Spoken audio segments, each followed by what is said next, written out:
انسان کے جسم کا سب سے خوبصورت حصہ دل ہے، اور اگر یہ ہی صاف نہ ہو تو چمکتا ہوا چہرہ پھر کسی کام کا نہیں۔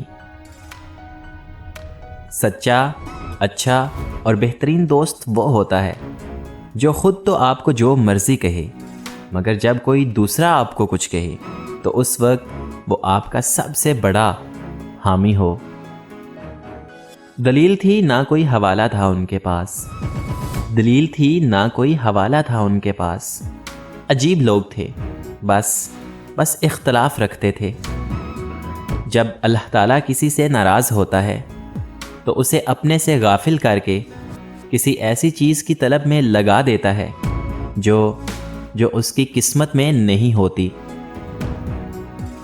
بہت کچھ کھو چکا ہوں، اب کھونے کی طاقت نہیں یار، اب یہ جو کچھ لوگ میرے ہیں انہیں میرا ہی رہنے دو۔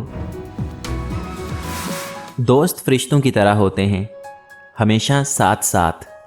جہاں کہیں ہم کمزور پڑیں یا پھر چلنا بھول جائیں، فوراً ہاتھ پکڑ کر سہارا بنتے ہیں اور سہارا دے کر دوبارہ سے راستے پہ چلا دیتے ہیں۔ پرواہ کرنے والے ڈھونڈیے، استعمال کرنے والے تو آپ کو خود بخود ڈھونڈ لیں گے۔ جو لوگ اپنے احساس ظاہر نہیں ہونے دیتے، اکثر وہی لوگ دوسروں کا خیال رکھنے والے ہوتے ہیں۔ زندگی میں کچھ چیزیں ہمارا پیچھا نہیں چھوڑتی، کچھ غلطیاں جو ہم بھول نہیں پاتے، کچھ تکلیفیں جو ٹھہر جاتی ہیں، اور کچھ لوگ جو یاد رہ جاتے ہیں۔ جب انسان تنہا چلنا سیکھ لیتا ہے تب وہ دنیا کو سمجھ چکا ہوتا ہے۔ روٹھ جانے کے بعد غلطی چاہے جس کی بھی ہو، بات کا آغاز وہی کرتا ہے جس کو بے پناہ محبت ہو۔ لوگ مخلص لوگوں کو حقیر جان کر انہیں چھوڑ دیتے ہیں، پھر دوسرے لوگوں سے دھوکہ کھا کر انہیں مخلص لوگوں کی یاد آتی ہے تو وہ پلٹ آتے ہیں۔ لیکن وہ لوگ نہیں جانتے کہ مخلص لوگ مخلص تھے، بے وقوف نہیں۔ پتہ نہیں ہم رب سے جڑنے کے لیے اپنے ٹوٹنے کا انتظار کیوں کرتے ہیں۔ کبھی کبھی جو لوگ ہمیں بیوقوف سمجھ رہے ہوتے ہیں، دراصل ہم ان کی ہوشیاریوں کو نظر انداز کر رہے ہوتے ہیں۔ محبت کرنے والے انا کو توڑنے کی کوشش نہیں کرتے، وہ مان رکھتے ہیں، وہ مان جاتے ہیں۔ منافق جب کسی کو گرانا چاہتا ہے تو اسے دھکا نہیں بلکہ سہارا دیتا ہے۔ حوض کوثر کا پانی دودھ سے زیادہ سفید، شہد سے زیادہ میٹھا، اور اس کی پیالیاں آسمان کے تاروں کی تعداد کے برابر ہیں، اور جو شخص اس میں سے ایک گھونٹ پی لے گا کبھی بھی پیاسا نہ ہوگا۔ ادب انسان کو اخلاق کی بلندیوں تک لے جاتا ہے، لیکن علم نہیں، کیونکہ علم تو شیطان کے پاس بھی تھا، مگر ادب نہیں۔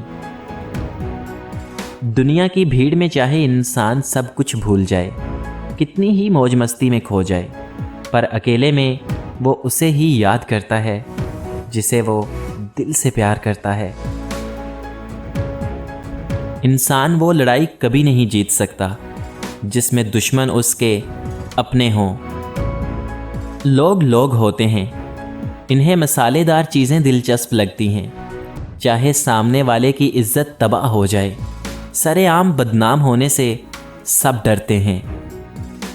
اگر دروازہ پتھر کا ہو تو دستک ریاضت ہے، لیکن دروازے کے پیچھے پتھر ہو تو دستک حماقت ہے۔ کچھ لوگ سوچتے ہیں وہ ہمیں اگنور کر رہے ہیں، جبکہ وہ ہمیں کھو رہے ہوتے ہیں۔ ضروری نہیں کہ ہر لکھا جانے والا لفظ پڑھنے والے کے معیار کے مطابق ہو۔ لکھنے والا اپنی کیفیت، جبکہ پڑھنے والا اپنی کیفیت میں ہوتا ہے۔ ایک دوست نے اپنے دوست سے کہا کہ دوست کا مطلب کیا ہوتا ہے؟ دوست نے مسکرا کر کہا، ارے پاگل، ایک دوست ہی تو ہے جس کا کوئی مطلب نہیں ہوتا، اور جہاں مطلب ہو وہاں دوست نہیں ہوتا۔ اگر تنقید ہی کرنی ہو تو نرم لہجے میں کیجیے، کیونکہ نرم لہجہ ضمیر جگاتا ہے، جبکہ سخت لہجہ انا کو جگا دیتا ہے۔ نازل کر اب عیسیٰ کو، اب بھیج خدایا مہدی کو، نازل کر اب عیسیٰ کو، اب بھیج خدایا مہدی کو، دیکھ دجال آزاد ہوئے، اور پھولوں کے کیا حال ہوئے۔ ہم اس دور جہالت میں جی رہے ہیں جہاں عمل کرنے سے زیادہ فارورڈ کرنے میں ثواب سمجھا جاتا ہے۔ لوگوں کی باتیں پتھروں کی طرح ہوتی ہیں، ان کو پیٹھ پر لاد لوگے تو یہ پیٹھ ٹوٹ جائے گی، اور اگر ان کو اپنے قدموں تلے ایک برج بنا لو تو ان پر چڑھ کے بلند ہوتے جاؤ۔ دنیا میں آپ کا حقیقی مقام وہی ہے جس کا اظہار لوگ آپ کی غیر موجودگی میں کرتے ہیں۔ رشتے کبھی بھی قدرتی موت نہیں مرتے، ان کو ہمیشہ انسان ہی قتل کرتا ہے، کبھی نفرت سے، کبھی نظر اندازی سے، اور کبھی غلط فہمی سے۔